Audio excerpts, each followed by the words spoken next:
Welcome back, Subscribblers. So today we are doing one of my original characters, Lucianous, and we're going to be doing it in pen. Kind of a weird one, but that's okay.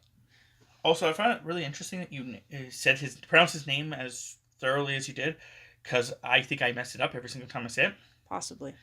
I think I call him Lucianous. And I call him Lucianous. Yeah. So you can see there's a slight difference there. So he was another character that I GM'd. And that you didn't get to play a lot. Because I was working. Yeah. And everyone else seemed to not be on the same shift when we went to go play. However, this one has, beyond the other ones, actually has quite a bit of time thought into him, because he actually, even though Tammy didn't get to play them as much, Tammy did get to play him quite a bit. He was a werewolf. What type? He was a Philodox, which is the half moon. Thank you. So he's supposed to be even-tempered, very weighing both sides of the story kind of person. So it worked for his job because he was a knight. He was also a born ghoul. Yep. Of a Ventrue. Yes. If you don't know what any of this means, we can maybe do a video on it one day, but nonetheless. What was the other?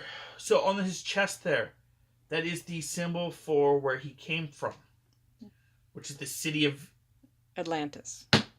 He was an Atlantean. I had created the idea of, why not do an Atlantis campaign? So they were very high tech. It was Tammy and 3 of our friends. And then on his, if you noticed on his shoulder armor pieces there, one of them looks kind of like I don't know what you would want to call it, a female symbol with a couple extra lines. That's actually a Ventrue. Ancient Ventrue symbol. Ancient Ventrue symbol, yes. The other one on his other shoulder should be what tribe he was for a werewolf. Yes, which were Shadow Lords. So, which honestly made him a very mean character. He had very mean abilities. He was also 7 feet tall or something, or more. I think he was something similar to 7'6" before he changed into, big bad wolf form. And when you change into your big bad wolf form, I think you became over 11 feet tall. So, yeah, so he was a massive, massive, massive werewolf.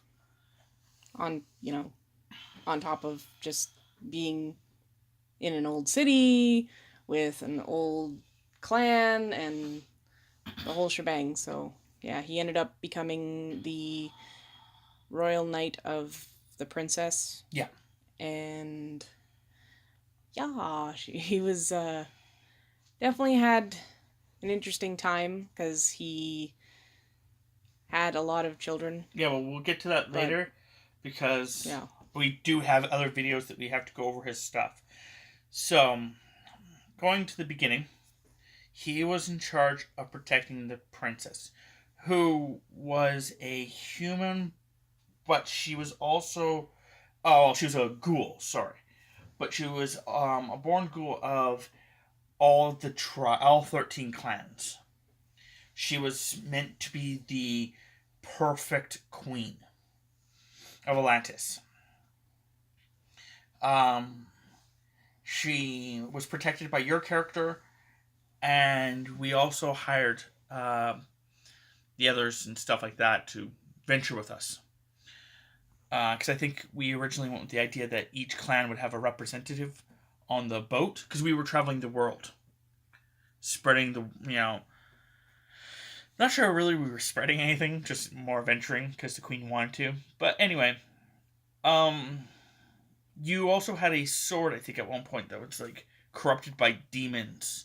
I had found a sword. Yeah, and you taken it from a demon, and you had the idea after finding out a ritual that it could only be cleansed by killing more demons with it, basically countering the innocence that the blade had already taken.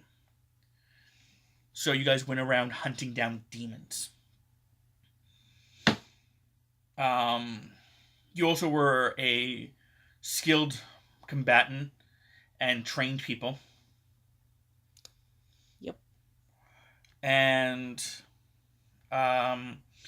you also tended to, one of the players, he was overly aggressive due to the fact that the player himself would that day just feel like he wanted to cause problems. So his character would shift dramatically throughout the campaign. And you were, quote unquote, keeping him in check. Yeah, that happened at least, I want to say 5 times. I think at one point you literally told him to come over and like hit you. And then when he did, he hurt his own hand. Yeah, that sounds about right. And that was the comment you said. You said, now, why did you not think that through? But yeah, we can go into his wives and the rest of his life in the next video. And maybe even put his sword in there. Yeah, that huge sword. So, until next time, subscribblers, we will see you then.